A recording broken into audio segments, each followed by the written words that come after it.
I have started the first chapter, that is physics for 12th classes. The chapter name is moving charges in magnetism. In my last video lecture, I have made an introduction on electric moving charges and magnetism and the deflection due to current carrying wire, that is deflection in the magnetic compass.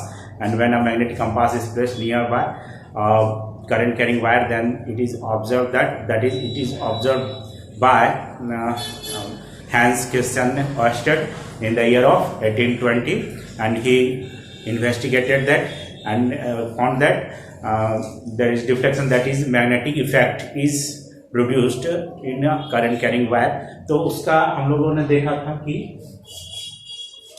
कोई भी current carrying wire है, current carrying wire behaves like a magnet. This is the effect of current carrying wire. When a current carrying wire or a compass needle is placed nearby a current carrying wire, this is a current carrying wire.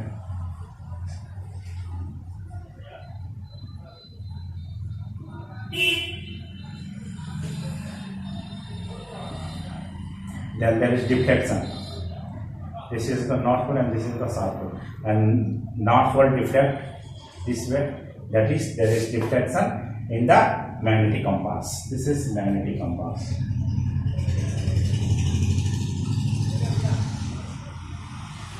And this deflection indicates that this current carrying wire behaves like a magnet. ये magnetic effect देता है.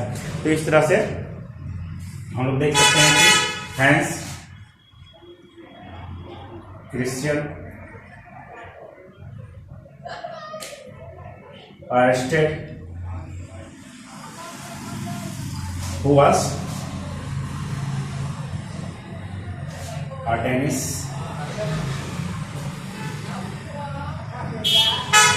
physicist and chemist, and also a professor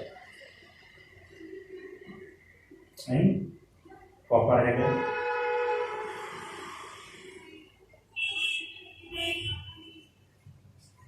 And he observed that a compass needle suffers a deflection when placed near a wire carrying a current, and this discovery gave the first empirical evidence of a connection between electric and magnetic phenomenon. तो इस तरह से उन्होंने देखा कि जब एक current carrying wire है उसके नजदीक में अगर मैग्नेटिक कंपास रखा गया तो देयर इज डिफ्लेक्शन. तो ये डिफ्लेक्शन है जिसका अर्थ क्या हो गया, ये इलेक्ट्रिक जो फील्ड है, इलेक्ट्रिक नेचर जो है वो क्या प्रोड्यूस कर रहा है, मैग्नेटिक इफेक्ट, यानी कि मैग्नेटिक फील्ड को प्रोड्यूस कर रहा है या मैग्नेटिक नेचर को प्रोड्यूस कर रहा है. तो इस तरह से उन्होंने 1820 में ये ऑब्जर्व किया, और फिर बाद में इन्वेस्टिगेट करने के बाद से एक्सपेरिमेंट किए. एक्सपेरिमेंट से भी इस तरह का ये एविडेंस मिला कि ये करंट कैरिंग वायर जो होता है वो मैग्नेटिक इफेक्ट प्रोड्यूस करता है. फिर नेक्स्ट हम लोग डिस्कस करेंगे, that is all about forces. That is हम लोग चैप्टर 1 में पढ़े थे कुछ फोर्सेस के बारे में, जैसे इलेक्ट्रिक फोर्सेस के बारे में. That is if there is a source charge and the source charge produces an electric field, and फिर इसके बाद हम लोग पढ़े थे the superposition of principal of superposition, that is electric field.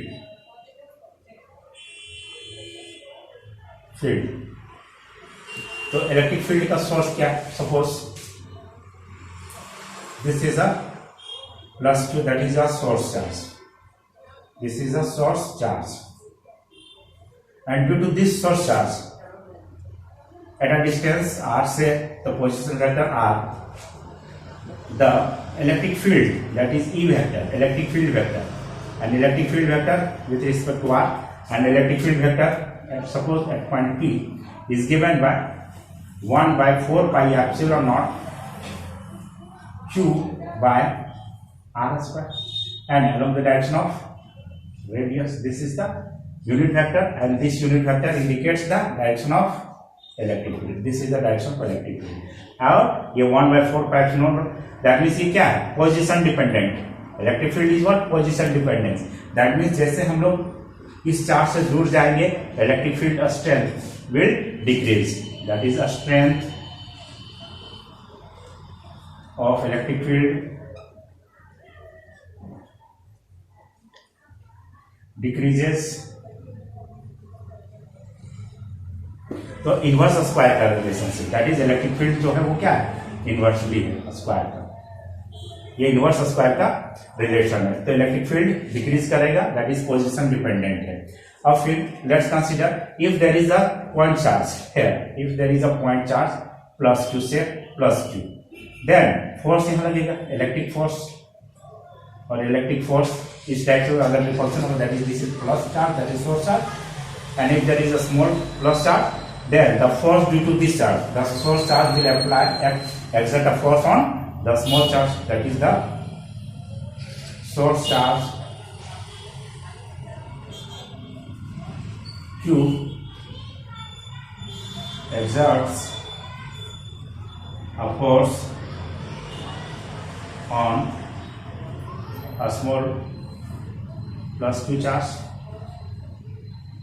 and the magnitude of the force or the force is given by, ये जो force हो जाएगा वो भी पोजीशन डिपेंडेंट फोर्स हो चुका है. Force is given by q into e, q into e है, and q times electric field. This is the electric field, that is q by 4 pi epsilon naught r square along the direction of unit vector, that is along the radial direction. This is the radial direction, and this is the force, and force is what, along the direction of electric field. So electric field direction is, अगर यहाँ पे negative charge होगा तो negative charge क्या होगा, attractive force ले जाएगा, that is nature क्या आ जाएगा, अपोजिट डायरेक्शन में आ जाएगा. तो अट्रैक्टिव नेचर आ जाएगा. तो इस तरह का क्या था, ये फोर्स था. दैट इज जब भी कोई चार्ज है स्पेस में, तो charge will exert a force on the small charge और nearby charge. Nearby charge रहेगा तो उसमें क्या लगेगा, फोर्स एक्सर्ट करेगा. और ये जो मान लेते हैं कि यहाँ पे ढेर सारे चार्जेस है, जैसे q1 है, q2 है, q3 है, तो यहाँ पे due to this q1, q2 and q3, यहाँ पे इलेक्ट्रिक फील्ड क्या हो जाएगा, इलेक्ट्रिक फील्ड एडिशन हो जाएगा. That is this is the superposition of, principal of superposition of the electric field. That is net electric field will be E1 plus E2 plus E3 and so on. That is sigma electrical EI. That is I equal to 1 to n suppose. That is ये क्या हो गया, this is the principle of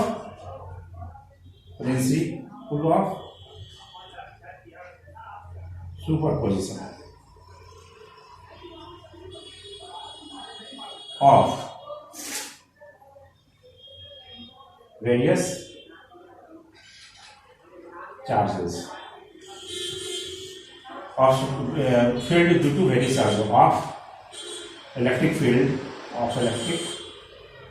field due to various charges, है ना. Various charges या individual charges, individual charge का ढेर सारे चार्जेस है, तो इन सब चार्जेस के कारण इलेक्ट्रिक फील्ड जो होगा इस पॉइंट पे वो सम हो जाएगा, that is sum of the individual charges के कारण जो इलेक्ट्रिक फील्ड है वो यहाँ निकाल सकते हैं. इसी तरह से फोर्स भी निकाल सकते हैं, force due to q1, due to q2, due to q3, तो यहाँ नेट फोर्स हो जाएगा. नेट फोर्स कितना जो F equal to net force equal to F1 plus F2 plus F3,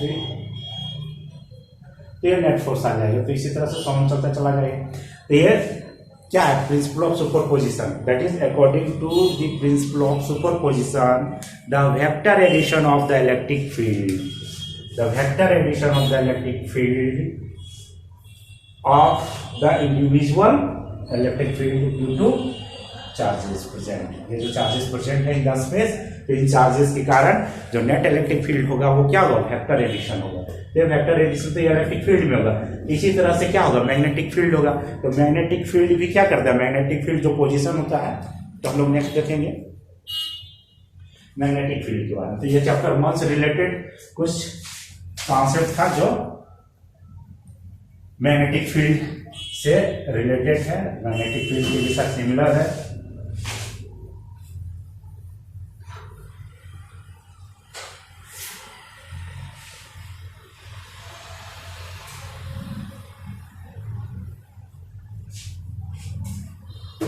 that is यहाँ पे ढेर सारा सोर्सेस है। जैसे कोई सोर्स जब यहाँ प्रोड्यूस कर रहा है, कि ये सोर्स यहाँ है, कुछ यहाँ सोर्स, यहाँ कुछ सोर्स है, और ये पॉइंट 3 है। तो इस पॉइंट, इसके कारण यहाँ मान लो यहाँ B1 है, यहाँ B2 है, यहाँ B3 है। That is there are 3 sources which produce magnetic field. Then according to the principle of superposition, the net magnetic field at this point in the space, the net magnetic field will be the vector addition of the individual magnetic field. तो मैं individual magnetic field का क्या हो गया, addition होगा, vector addition होगा, क्योंकि electric field क्या है, वेक्टर क्वांटिटी, और मैग्नेटिक फील्ड क्या है, वेक्टर क्वांटिटी है। तो ये वेक्टर एडिशन होता है। तो इस तरह से वेक्टर एडिशन में हम लोग यहाँ लिख सकते हैं, that is addition of field due to addition of the, ये क्या है, superposition of, according to superposition, according to superposition principle of superposition, principle of superposition.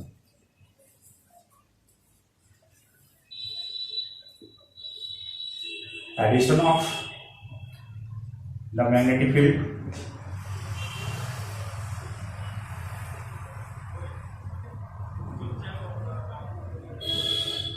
due to the various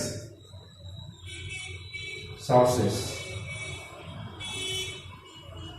The addition of magnetic field due to the various sources is the net magnetic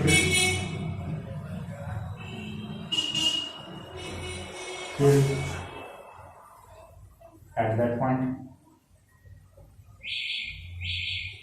and किसी एक point in the space, तो space पे कोई भी point है P मान लेते हैं।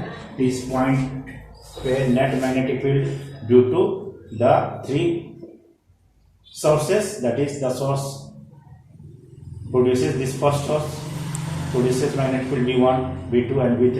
There are 3 sources and produces 3 types of magnetic field, that is B1, B2, B3. So the vector addition of these 3 fields is the net magnetic field, and this is the principle of superposition of the magnetic field. तो ये था। अब magnetic field है तो force exert करेगा, that is the magnetic field. और ये magnetic field जो है टाइम डिपेंडेंट होता है, पोजीशन और टाइम दोनों डिपेंडेंट होता है, यानी कि टाइम से भी रिलेटेड होगा, पोजीशन से भी रिलेटेड। बट इलेक्ट्रिक फील्ड जो है वो क्या था, वो सिर्फ पोजीशन डिपेंडेंट था, टाइम डिपेंडेंट नहीं था। बट यहाँ मैग्नेटिक फील्ड जो है वो क्या, टाइम डिपेंडेंट भी है और position both, that is force, magnetic field and force, magnetic field and force, that is magnetic field exert force on moving charges. तो अगर कोई भी मूविंग चार्जेस है तो वो मैग्नेटिक फील्ड क्या करेगा, फोर्स एक्सर्ट करेगा। तो कैसे, let's consider charge Q which is moving with velocity v, मान लेते v वेलोसिटी से मूव कर रहा है in the presence of both electric field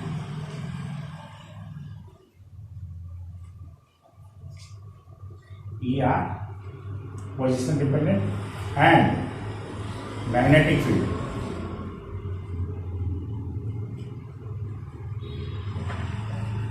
BR। Magnetic field को B से नोट कर लो। मैग्नेटिक फील्ड और इलेक्ट्रिक फील्ड की प्रेजेंस में मान लेते हैं कि कोई चार्ज है Q और वो मूव कर रहा है v वेलोसिटी से।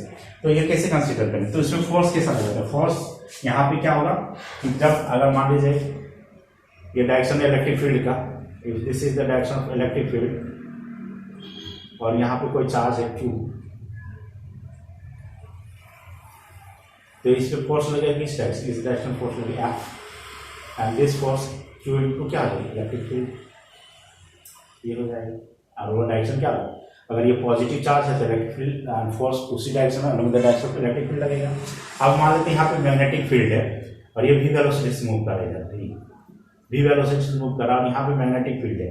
मान लेते हैं मैग्नेटिक फील्ड इस डायरेक्शन में, इलेक्ट्रिक फील्ड इस डायरेक्शन और मैग्नेटिक फील्ड इस डायरेक्शन में and this is the direction of charge. Charge इस डायरेक्शन मूव कर रहा है और मैग्नेटिक फील्ड डायरेक्शन इधर, यानी कि प्लेन के परपेंडिकुलर आउटवर्ड डायरेक्शन में।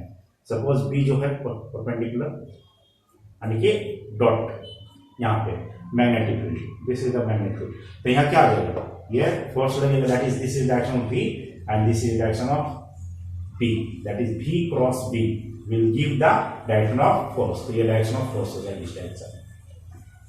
ये क्या हो जाएगा? एफ बी हो जाएगी, एफ ई इलेक्ट्रिक फील्ड होगा के कारण फोर्स हो जाएगा, F B that is magnetic field के कारण फोर्स हो जाएगा। और ये क्या आ जाएगा? Q times v cross b। तो ये हो जाएगा, दैट मीन्स ये चार्ज पार्टिकल क्या हो जाएगा? इस तरह से फोर्स लगेगा तो ये इधर घूम जाएगा इस डायरेक्शन में, यानी कि ये सर्कुलर डायरेक्शन में घूम जाएगा। दैट मीन्स जो नेट फोर्स लगेगा, जो एफ नेट फोर्स लगेगा वो उसमें क्या होगा? एफ इलेक्ट्रिक फोर्स भी लगेगा प्लस एफ बी यानी मैग्नेटिक फोर्स भी लगेगा। तो इलेक्ट्रिक फोर्स कितना लग रहा है? Q टाइम्स ई आर लग रहा है और मैग्नेटिक फोर्स कितना लग रहा है? Q times v cross b लग रहा है। ये हो गया। तो यहाँ से Q कॉमन ले लेते हैं तो F नेट फोर्स हो जाएगा, Q कॉमन ले लेंगे, ये क्या हो जाएगा? Electric field plus v cross b।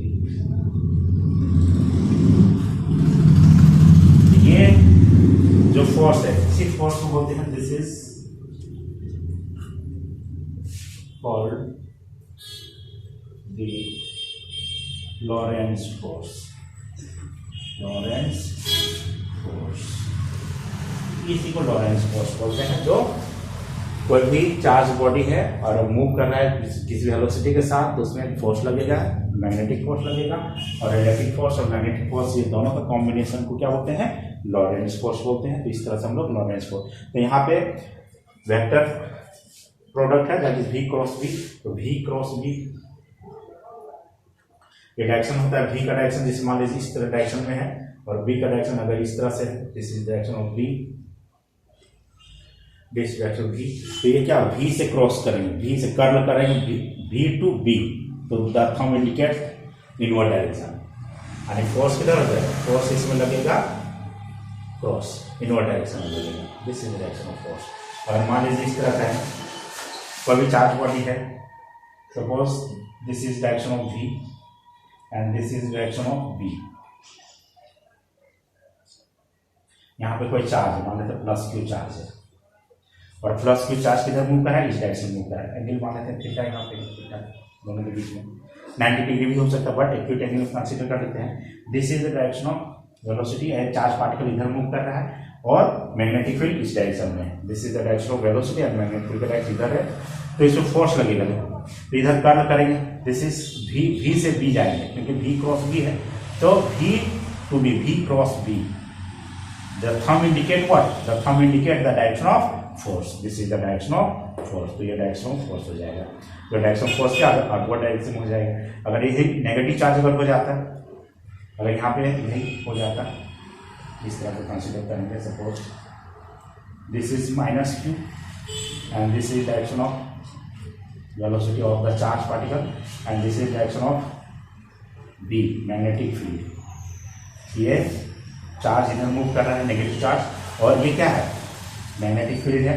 तो इसमें एक्चुअली अगर पॉजिटिव होता है तो मैग्नेटिक फील्ड किधर है, B क्रॉस B इस डायरेक्शन होगा, तभी नेगेटिव चार्जेस क्या आएगा, डाउनवर्ड डायरेक्शन में, दैट इज इनवर्ड डायरेक्शन में। तो फोर्स लगेगा F जो होगा इसमें क्या आ जाएगा, क्रॉस इनवर्ड डायरेक्शन में जाएगा, दैट इज अंदर की ओर फोर्स लगेगा।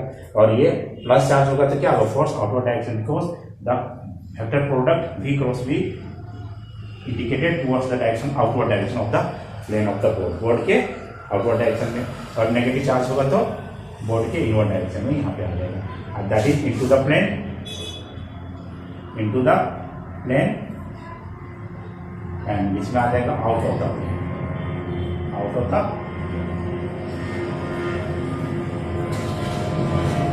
तो ये फोर्स, मैग्नेटिक फील्ड जो फोर्स एक्सर्ट करता है वो हमने बताया यहाँ पे। अब इसका ऐसा यूनिट हम लोग कंसीडर करेंगे कि ऐसा यूनिट क्या है इसका, मैग्नेटिक फील्ड का। तो मैग्नेटिक फील्ड का ऐसा यूनिट हम लोग देखेंगे,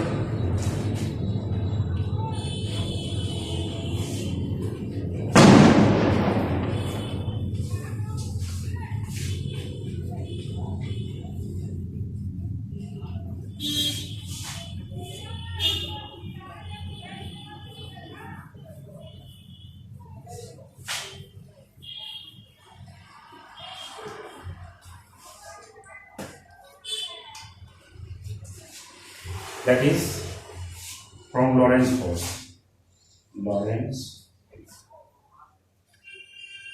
force, that is F equal to what, Q times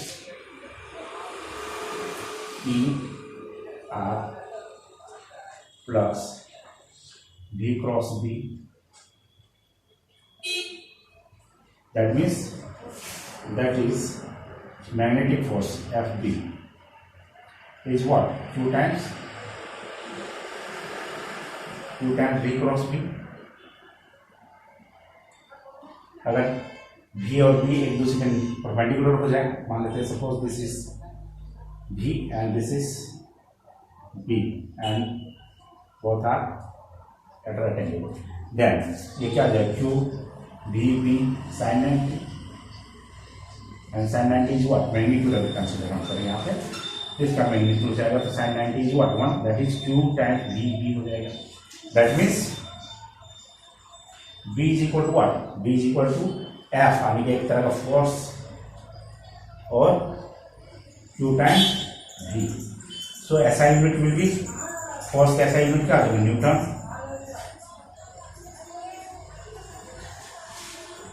Newton divided by charge का कूलम इनटू वेलोसिटी का क्या है, metre per second, metre per second,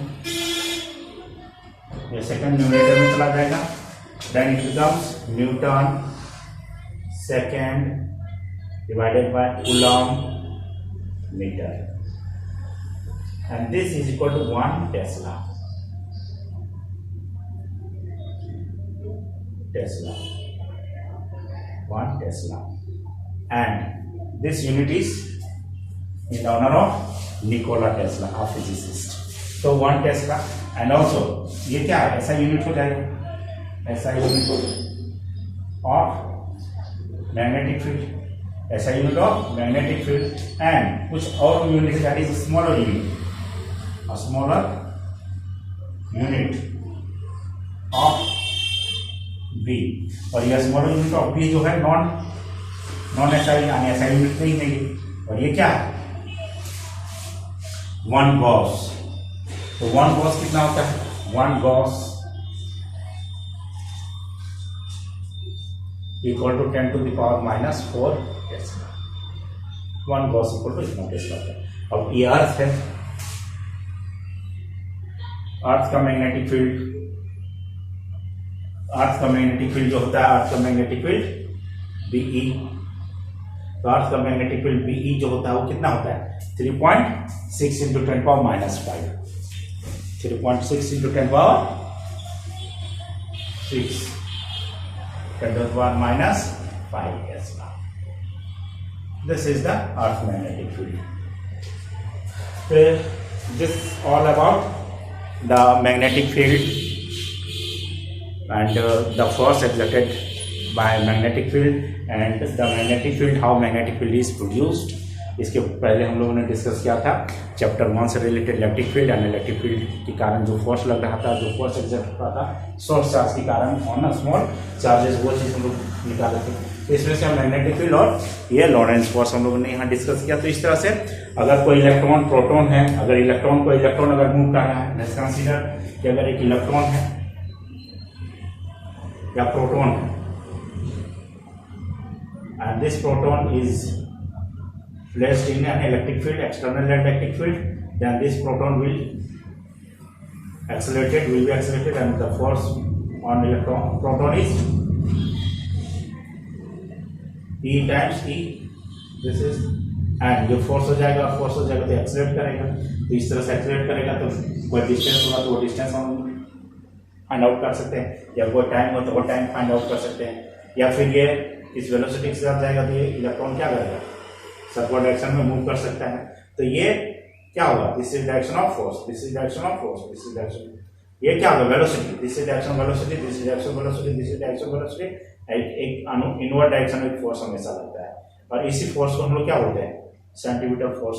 that is the magnetic force when a charge particle और charge body is moving under the influence of both electric field as well as magnetic field, then force acts on the charged particle, magnetic force, and the direction of magnetic field is in the circular and sent towards the center of a circular track. और circular track में क्या हो जाएगा, circular motion हो जाता है। That means कोई भी अगर चार्ज बॉडी है, अगर मैग्नेटिक फील्ड में अगर मूव कर रहा है तो वो क्या हो जाएगा, एक सर्कुलर ट्रैक बनाता है, सर्कुलर पाथ में वो मूव करता है। और जो सर्कुलर पाथ है that is magnetic force. Magnetic force will provide the necessary centimeter force to keep moving the charge body को मूव करने के लिए जो नेसेसरी सेंटीमीटर फोर्स चाहिए वो फोर्स उसमें हमेशा कंटिन्यूसली लगता रहता है। तो ये video all about magnetic field और इलेक्ट्रिक फील्ड से रिलेटेड था और उससे रिलेटेड फोर्स से रिलेटेड था। नेक्स्ट वीडियो हम लोग फिर बनाएंगे force in a current carrying wire. तो फोर्स इलेक्ट्रॉन्स में जो करंट कैरिंग वायर होगा दैट मीन्स उसमें इलेक्ट्रॉन मूव कर रहा था, जब इलेक्ट्रॉन मूव करता है तो उसमें कितना फोर्स लगेगा वो फोर्स हम लोग फाइंड आउट करेंगे। तो ये वीडियो आपको कैसा लगा जरूर हमें बताएं कमेंट बॉक्स पे। Thank you.